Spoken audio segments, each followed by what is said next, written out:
तो मंच पर सभी अतिथिगण जिनमें से बड़े भाई वेद प्रकाश जी सोलंकी, हमारे यूनिवर्सिटी के साथी राकेश जी जायमा, भाई मोहित यादव, तो जो सीनियर नेता बैठे हैं, मेरा कभी उसके लिए आपसे माफी चाहता हूं। और सामने बैठे भाई महेंद्र की आवाज को, महेंद्र की पत्रकारिता को, महेंद्र को जानने वाले सभी महानुभाव, सामने बैठे भाई महेंद्र की तरह बोल हिंदुस्तान चैनल के हमारे साथी अजय जी, भाई वीरेंद्र पवार जी, लोकेश जी नागर, तेज मीडिया वाले साथी तेज मीडिया, राजस्थान तक से हमारे भाई आंचल और तमाम लोग, मैं सबसे पहले तो भाई महेंद्र जी यादव को और उनके पूरे ब्लैक एंड व्हाइट परिवार को, उनकी टीम को इस तरह के चैनल की वर्षगांठ पर हार्दिक शुभकामनाएं देता हूं। इस चीज से वर्षगांठ के कार्यक्रम में मैं दूसरी बार आपके अवर आया हूं, पिछली बार गया था और आज भी। वैसे तो मैं अभी पुलिस के पीछे पीछे चल रही, मैं आगे आगे चल रहा हूं, अभी भी खराली काट रहा हूं, लेकिन पुलिस से मेरा ऐसा रिश्ता बन गया, बाढ़ का समय हो, अकाल का समय हो, ऐसा कोई समय हो जहां कोई भगदड़ मच जाए, कोई एक्सीडेंट, कोई बड़ा हादसा हो जाए, उस समय उसी पत्रकार को सराहना मिलती है, निडरता और साहस का परिचय देते हुए उस दृश्य को इन्होंने कहा कि मुझे लगता है राजनीति में भी कुछ लोग ऐसे बचे हैं जो निडरता से, निर्भीकता से, जो आज की राजनीति में समझौतावादी नहीं होकर जो कमजोर लोगों की मदद करना चाहते हैं। और नरेश भाई, तो राजनीतिक जीवन में हम लोग ज्यादा से ज्यादा लोगों से जुड़ना चाहते हैं, उनसे लगाव चाहते हैं, और मुझे लगता है कि अनुभव में क्योंकि जो व्यक्ति जहां से निकल कर आता है वहां उसका जुड़ाव सबसे ज्यादा रहता है, जिस गांव से, ढाणी से, जिस इलाके से, चाहे विरोधी का मामला हो, चाहे समरावता का मामला हो, चाहे मेरे 2-3 चुनाव में लड़ा, उन सारी चीजों को आपने आपके चैनल पे मुझे जगह दी और इन अनुभव के लोगों को, इस मत से एरिया के लोगों को मेरे से जुड़ने का मौका दिया, उसके लिए मैं आपको बहुत बहुत धन्यवाद देता हूँ। मेरे भाई, मैंने पत्रकारिता को इस तरह भी देखा है, एक चैनल राजस्थान का जिसके सबसे बड़े हेड मालिक जब राजस्थान के आम चुनाव के रिजल्ट आते हैं,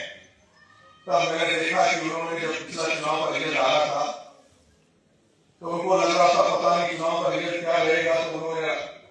चुनाव सुबह जब टीवी पे डिक्लेयर हो उसके पहले रात को बीजेपी और कांग्रेस दोनों की होल्डिंग बैनर बनवा लिए, डिजाइन पेश कर दी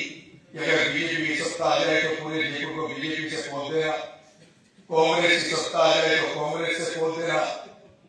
दूसरे दिन रिजल्ट आया तो बीजेपी की सत्ता आ गई। तो जो व्यक्ति एक दिन पहले केवल कांग्रेस से गुणगान कर रहा था, वो व्यक्ति जैसे बीजेपी की सत्ता है पूरे जयपुर को, पूरी राजधानी को बीजेपी के मेयर पोस्टर से उन्होंने बोल दिया। और उसके बाद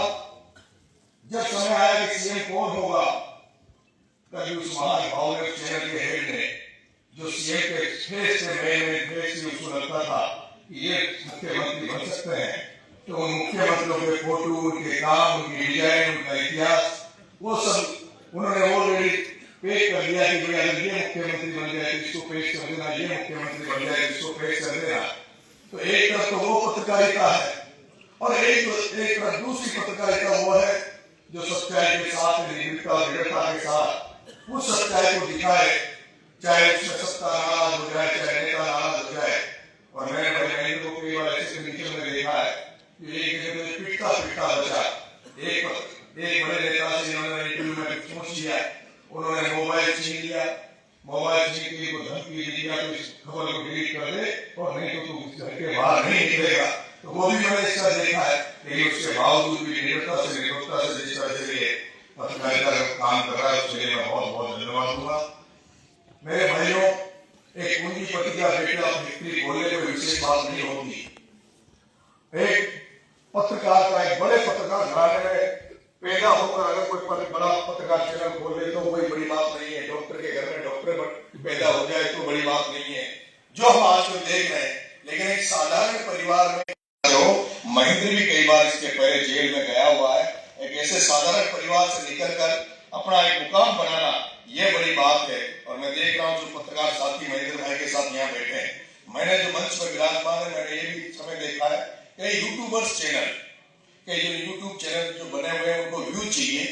उनको पब्लिसिटी चाहिए। तो जब व्यू चाहिए, पब्लिसिटी चाहिए, तो उनको ऐसा उसी व्यक्ति के पास जाएंगे जहां से उसको लोग सुनना चाहते हैं। और मैंने अभी जो मेरा चुनाव लड़ा मैं अंता का विधानसभा का, उस अंता के चुनाव में सारे यूट्यूबर्स राजस्थान के तो कम से कम सारे के सारे अंता गए थे। वो गए तो थे कि नरेश मीणा को दिखाएंगे, नरेश मीणा को लोग सुनना चाहते हैं। लेकिन मैंने देखा कि वो शुरू में जाकर तो एक बार तो नरेश मीणा को दिखाया, नरेश मीणा की तारीफ करी, लेकिन मैंने दूसरी बार देखा कि उन सबको जो मेरा प्रतिद्वंदी था, जो वहां का प्रत्याशी, जो मजबूत प्रत्याशी था, जो प्रतिद्वंदी था, वो सबको एक एक को उनको बुला कर उनको लिफाफे दे रहा था। वो लिफाफों भी कोई 3 लाख का, कोई 4 लाख का दिया जा रहा था। उनमें से मैंने देखा कि जो यूट्यूबर जिनको मैंने समय दिया, टाइम दिया, जिनको मैं हमेशा मौका देता था कि हमारे जैसे साथी गांव से साधारण परिवारों से निकल के आए हैं, इनको हमें मौका देना चाहिए, नेशनल चैनलों पर इनको तो लोग मिल जाते हैं। लेकिन वही लोग, उनमें से भी बहुत सारे, बहन आंचल गुप्ता जिन्होंने मेरा को अभी मौका दिया अपने चैनल पे भी, ऐसे पत्रकार होना बहुत जरूरी है, ऐसी निडरता और निडरता बहुत जरूरी है। पीछे से मैं खड़ा हुआ था, एक आवाज आ रही थी, साहब टीकाराम जूली जी के बारे में भी कुछ बोल दो। मेरे भाइयों मैं सिर्फ इतना जानता हूं क्योंकि मैं 2 साल में 3 चुनाव लड़ा, वो भी तीनों चुनाव निर्दलीय लड़ा और केवल सेवा करने का प्रयास करता हूं। और उसी के बदले में जो जनता का आशीर्वाद मिल रहा है, सहयोग मिल रहा है, जिसके दम पे चुनाव लड़ता हूं। 3 चुनाव लड़ा, लेकिन जब मैं 3 चुनाव लड़ा तो ये जो मेरा अंता का चुनाव था, उसमें पूरे राजस्थान से लोग मुझे आशीर्वाद देने गए, मेरी मदद करने गए और खुद के खर्चे पे गए। और उसमें अलवर से भी बहुत बड़ी संख्या में वहां मुझे लोग मदद करने गए थे। जनता तो मेरी मदद वहां मुझे निर्दलीय के रूप में जिताने गई थी, आशीर्वाद देने गई थी। लेकिन जो हमारे हाथ में 2028 में तो उसका आएगा, उसका जवाब हम देंगे। और ये कार्यक्रम ऐसा नहीं है जो उस मामले में बात करें, अभी बहुत समय आएगा, उसकी बात अपन करेंगे। 3 साल के चुनाव में एक से बदला ले लेंगे, किसने क्या किया, कौन क्या करता है। मैं भाई महेंद्र यादव को फिर से शुभकामनाएं में भाग लिया करो। लेकिन मैं उस हाड़ौती से आता हूँ, उस 12 जिले से आता हूँ, झालावाड़ की तरफ हाड़ौती से आता हूँ। जो पिपलौदी का हादसा भाई महेंद्र ने दिखाया, वो एक सच्चाई है। हमारे यहाँ हम कम से कम आज से तो 50 साल पीछे हैं। हमारे यहाँ गरीबी इतनी है, जिस पिपलौदी में जो 7 बच्चे मरे थे, वो तो एक भ्रष्टाचार की भेंट चढ़े थे। लेकिन ये दुर्भाग्य की बात है राजस्थान में कि झालावाड़ में वो जो